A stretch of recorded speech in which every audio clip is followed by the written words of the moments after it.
Welcome and bienvenue. Hey. Hi, and irashai. Welcome to Culturally Distressed. That's right. I'm Loic Pichot, your co-host. I'm French American. I'm a gay millennial, and that makes me highly qualified to talk about whatever this podcast is about, culturally distressed moment. And I'm Miyoko Sakatani, and I'm a second generation Japanese American or Nisei, and I'm a straight baby boomer. And, I have been culturally distressed pretty much all my life. And so, welcome to our podcast. And basically, culturally distressed is for anybody out there with cultural curiosity or challenges or anything regarding cultural issues. Yeah, and culture can be anything, right? It's Any a country of origin, sexual gender. orientation, anything. Yeah, that can be. I also I have a corporate job and I'm a comedian in the evening and on the weekend. And sometimes I'm also culturally confused navigating those two worlds. So I feel like a lot of stuff can actually fall under that. How was your week, Miyoko? How are you Oh my doing? gosh, busy. I've been, Busy? yeah. I did a What are you guys doing? couple of readings, stage readings. Oh, nice. Okay, Really cool. fun. And I actually went to a world premiere of a film by my friend Anthony Lucero, who is also the filmmaker for East Side Sushi, which Oh, I remember he that. Yeah. cast me in. So I'm very proud of him and the movie. Oh, that's amazing. What's the movie about? It's called Paper Bag Plan. It's a wonderful Okay. movie. It's about a disabled young man and his caretaker, who is his father. Okay. His father finds out he's has a terminal cancer Oh. and needs to find a way where his son can be independent.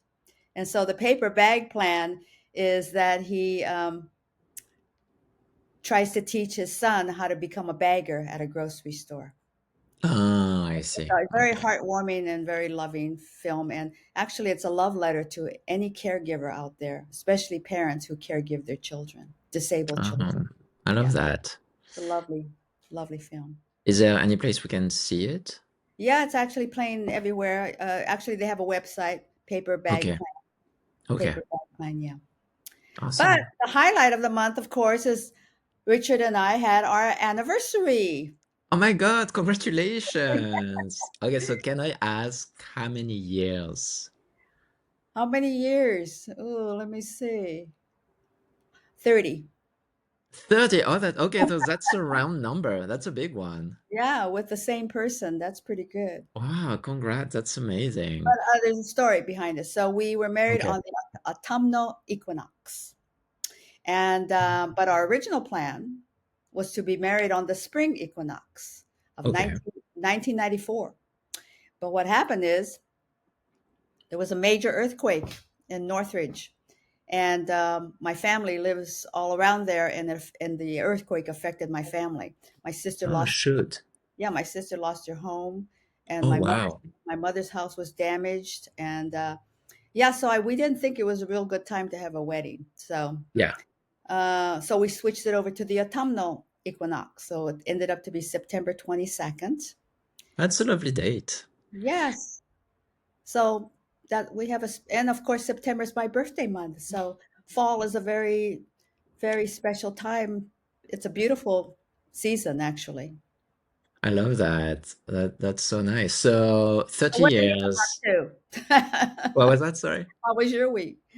Well, it was, well, we're not done with You're you. not I done have with so me? many more questions. Okay, so congrats on the wedding again. That's a You. huge achievement. And you guys are such a cute couple. You're like what the youth would say, relationship goals. So what is like the secret to like a successful marriage? Hanging in there.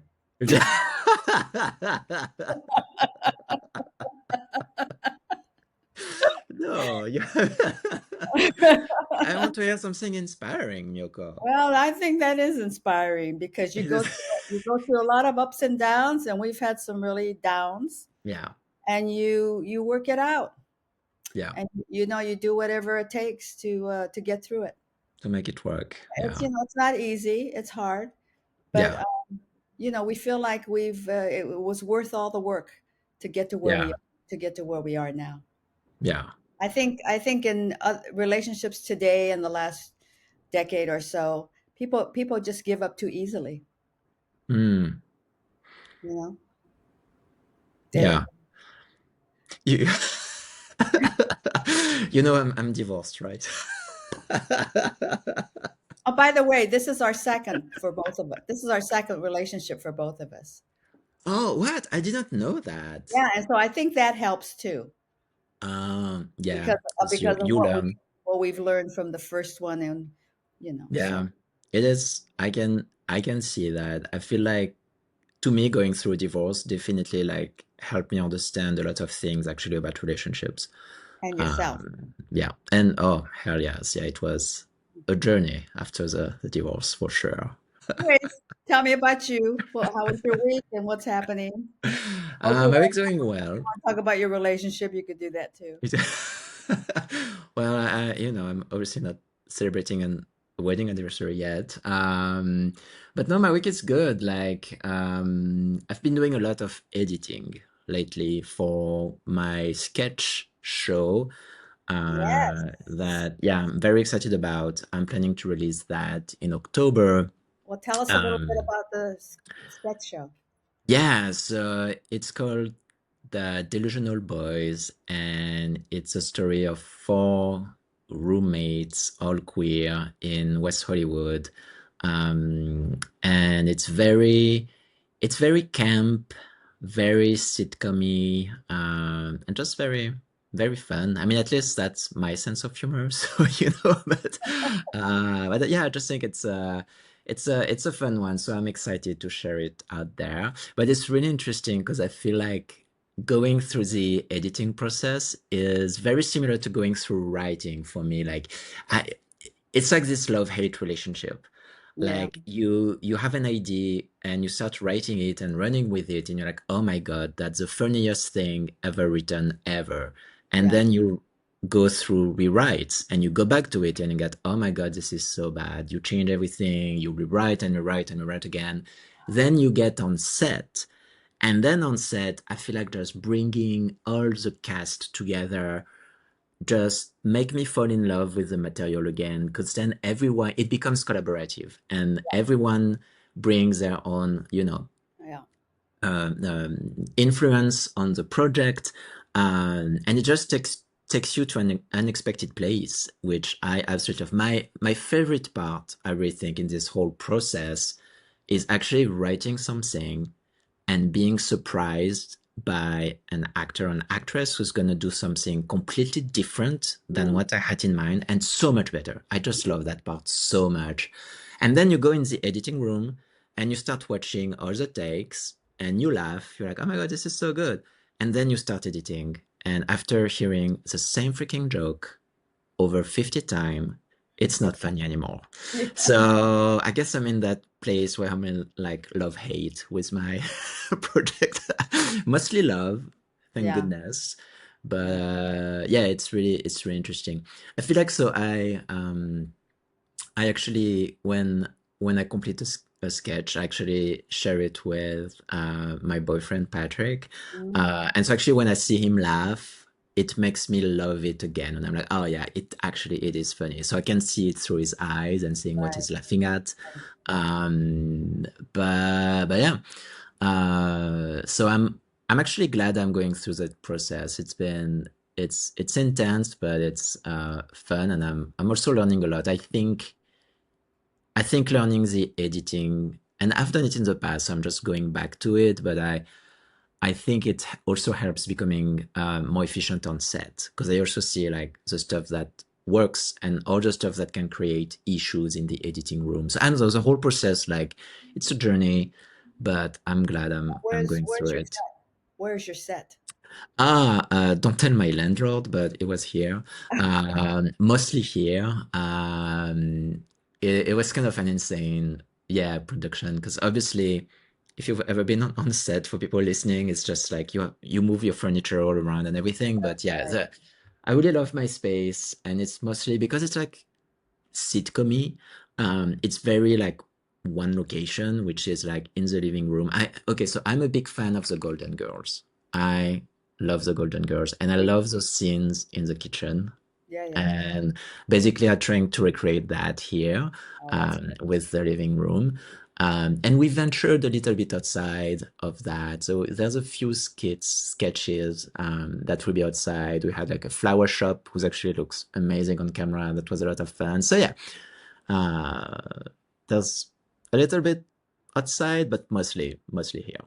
so. When do you think is going to be the date you're going to be able to put it Well, up? actually, October 12th is my goal, which actually, when you're listening to this, it should be out, Oh, hopefully. cool. Okay, well, you got to let us know. I will. Thank you, Miyoko. I can see you've been busy because I Yeah, know you do a lot of editing and technical stuff with our podcast as I well, know, but I'm glad which I appreciate it's very fun. much. Oh, Yeah. well, of course, anytime. All right, should we Yeah, talk let's about transition our into theme? the topic of the week. Yeah, which is our names and their cultural significance and impact in our lives. Yeah, because Um, look at our names. You and I have such cultural names. yeah, I think I, it's interesting and important to discuss where it came from and what it means to us. I agree. By the way, so is Miyoko Sakatani your full name, or is there like a tradition of like middle names in Japan? Not usually. Okay, okay, Yeah, so that's your full that's name. my full name. Okay, well, mine is much more longer, actually. Middle names. Yeah, Yeah, let's talk about your name, Loic. So yeah, where did Loic come from, and is there a meaning, and what? yeah. And tell us your full name. Yeah, so my full name is, oh, it's a lot. French people love middle names. We actually have what we call second name and third names. I think nowadays, like kids that are younger, like don't tend to have like third names, but back in the 80s when I'm born, it was still pretty popular. And my third name is actually a double name. So my so my full name is Loic Paul Jean-Pierre Pichot. My SSN number is 213. My goodness, But Paul and Jean Pierre. yeah, Paul and Those are Jean-Pierre. like full names in I themselves. know, yeah. Paul was my grandfather. Jean-Pierre is my dad. I like Jean Pierre. Thanks. Yeah, it's. I feel like in France, it's like my dad's generation name. Yeah, I'm thinking of But those old French actors. yeah, right. Yeah. Yeah, So yeah, it was super popular back in the day. yeah. So yeah, it's a lot. I remember when I first moved to the US, and you have to fill in all this paperwork for visa and everything. Like, I just can't fit in the middle name. There's just too many, too many, too many letters and characters. And yeah, and you were asking about signification. I don't really like Loic. I think it comes from Germany and then became a French name, but it's actually a regional like variation of Louis. Like Loic is, yeah, specifically from Brittany. I'm not from Brittany, but I have a name from Brittany, and I Mm, think the meaning is like I think it's something like famous warrior or something like that. Yeah. that's good. Yeah. Um, I I actually, okay, so I have a coffee shop name because Loic was just too complicated for American people to get. I remember one time You mean I A Starbucks name? yeah, I was in a coffee shop, and when I say it's Loic, Loic, the barista couldn't compute and literally like bugged in front of me because she couldn't understand the sound I was making with the letters I was giving her. Yeah. And so that day I was like, I think like I love my name, and you know, I'm not ashamed, and I'm not trying to hide it, but just for like efficiency, I don't want to have to explain it when I'm at the coffee shop. So, so now I go by Loki. Uh, Loki. Loki, yeah, it's like the Nordic god of mischief. Loki. And So I like L that, and L Loki. yes, and it's also a superhero. So because of that, American people love the superhero. So now everyone knows when I say Loki, everyone's like, "Oh, cool name," and they know how to write it. So yeah, You'll have to go in with a cape one day. to the full cosplay. Oh, maybe I should be Loki for Halloween. I haven't thought of that Oh, actually. that's another topic is Halloween costumes. Yes, we have to talk about that. So what about you? What's your story with Miyoko? What does it Miyoko mean? Sakatani. Well, now I feel very proud of my name, but I must tell you that for most of my life growing up, I hated my name. Oh wow. My Okay. name Miyoko was given to me by my mother. Yeah. Actually, my mother named all of there's six of us. My mother named all of us. And anyway, I went through most of my life sort of trying to disengage from my ethnicity. I was not Mhm. proud to be Japanese um, or Asian because Yeah. there was so much bullying and hatred towards us growing up. So my name just was a giveaway. So I actually went by the name of Carol for a while. Oh wow. Actually, How Carol was given to us because when we were in elementary school, the teachers couldn't pronounce most of our Japanese names, oh wow. and so they sort of said, can you get an American name?" So we were sort of given a name. So did you pick it yourself No, it was given to me. by the teacher? I can't remember. It might have been the teacher or it might have been my sister. I'm not sure. Oh wow. Okay. Anyway, I was a little offended, but then on the other hand, it was a good way to use that name to sort of cover up my ethnicity. Wow. Anyway, so I grew out of that, thank goodness.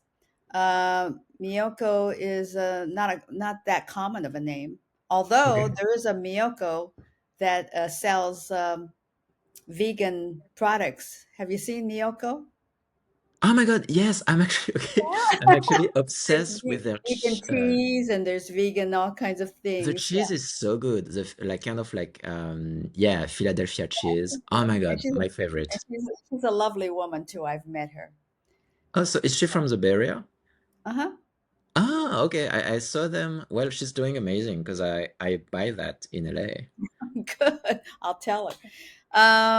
Anyway, so there's a little story behind my growing up, and Yeah. that is that when I finally started to embrace my culture, embrace my name, I never knew what Miyoko meant as a meaning Mhm. because all the names have a meaning. Yeah. Um, and I never knew and I never cared to know until I sort of grew up and I embraced my culture. And so one day I was at a bookstore in Japantown and they had all Japanese books. And I saw this beautiful baby on this cover of this book, and it was a book of Japanese names. And so I thought, oh my gosh, I wonder if my name is in there.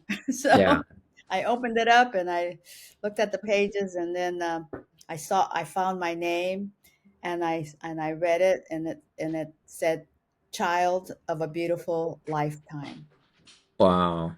and That's a beautiful meaning. that's what I was that's what my break. I sort of had a spiritual awakening, and that's Mm. how I was feeling about my life at the time, that I was having a beautiful life.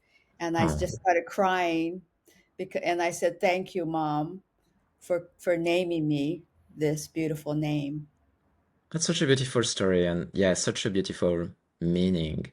Can I ask, so how old were you when you ditched Carol and went by Oh, Miyoko after high school. after high school? Okay, Yeah. okay. So that's where you started more like embracing your Not Japanese really. ancestry? No, okay, okay. It took me a few more years to Yeah. grow up, but but I did.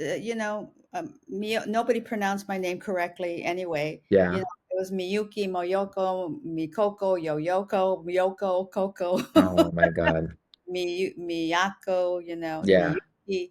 It's And oh, so, it's did you mis have like a nickname in your family, for example, with your siblings? Or yeah. does it? Yeah, okay. Actually, in most Japanese families, for a girl's name, a lot of girls' names end with ko, Okay. which just means child, child of. Okay.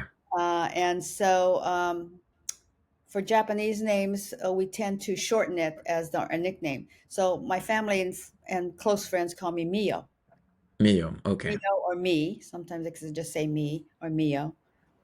Yeah, so that's more Mio is more like an endearing term. Yeah. That's cute. And so how about Sakatani? What does it mean? I think it means Sakatani. Tani means valley, and then Okay. Saka. I guess you could say it was sake, Sake. rice. Okay. Damn. Okay. So how So about wait. valley of the rice wine? So did Which I think is your interesting because my family heritage are rice farmers. okay. Interesting. So maybe there's a connection on how that name came about. I don't know.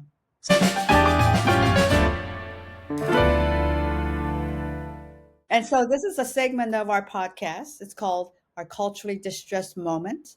I'm sure Hmm. everyone out there has had those moments.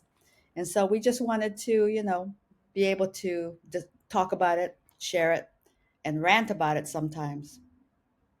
Yes, and with Yeah, that being said, yeah, I'm gonna dive into it. So my culturally distressed moment is people that I meet hearing my accent for the first time and asking me if I'm German.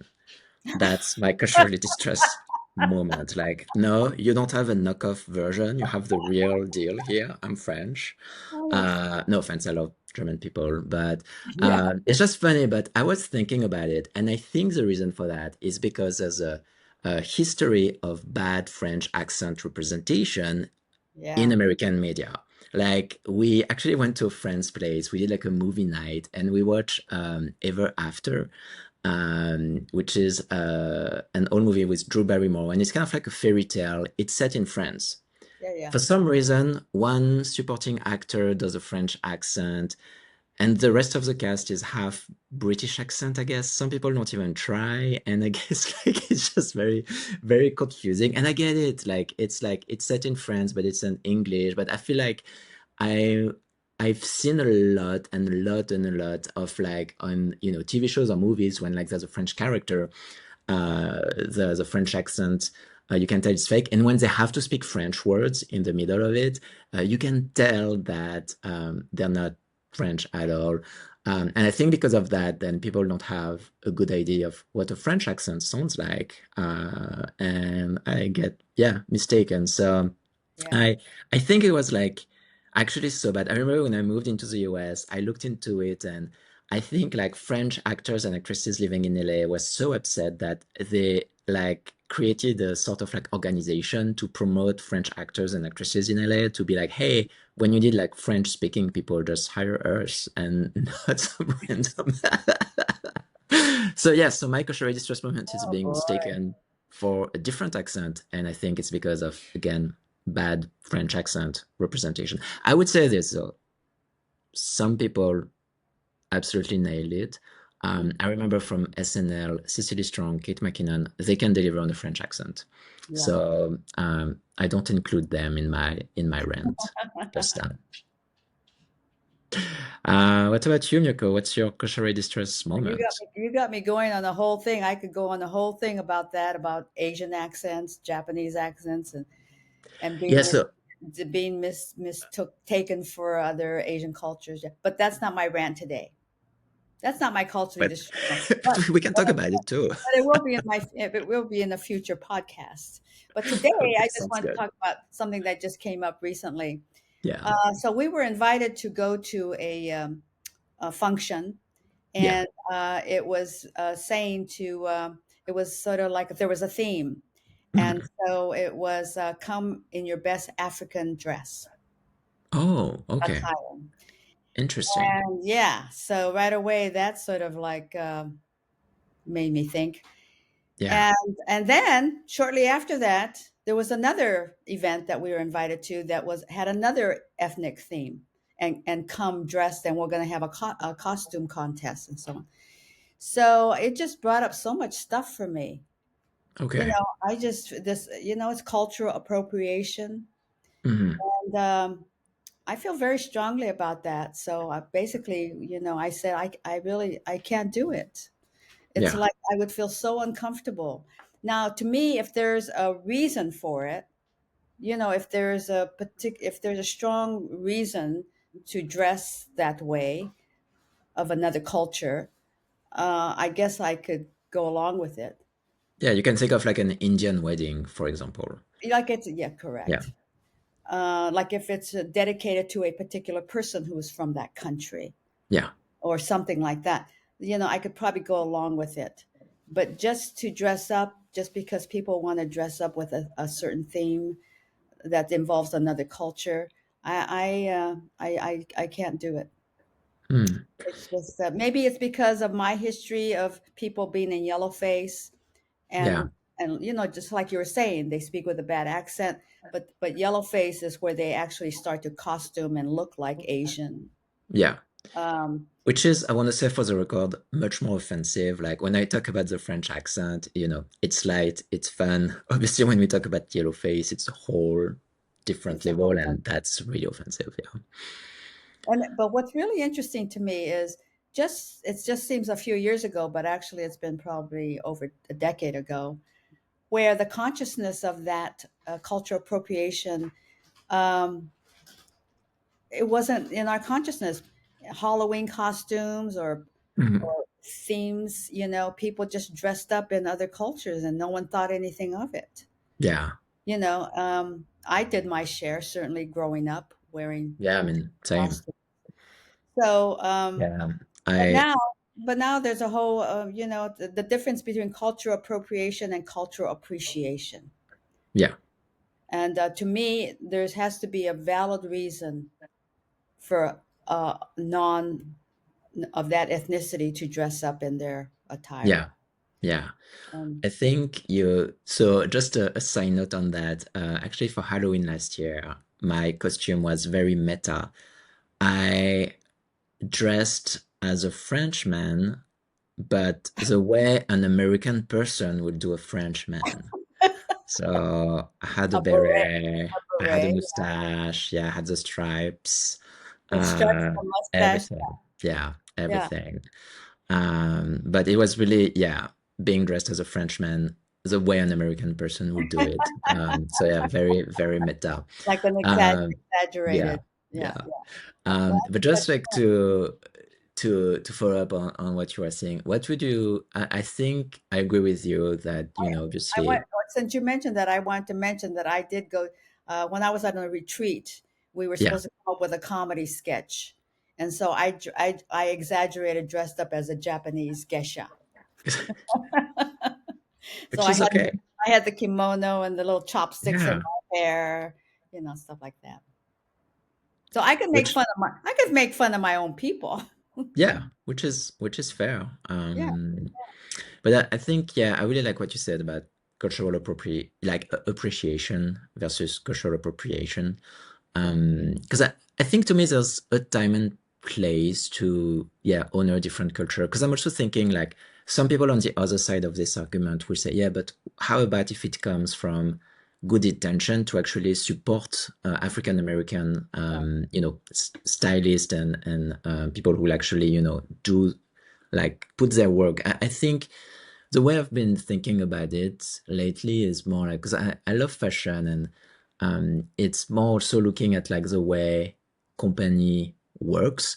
I feel like if a company start using like, for example, like Native American design that you can see in a lot of like fashion, I feel like if a company does it without actually including people of that culture, then that becomes a problem.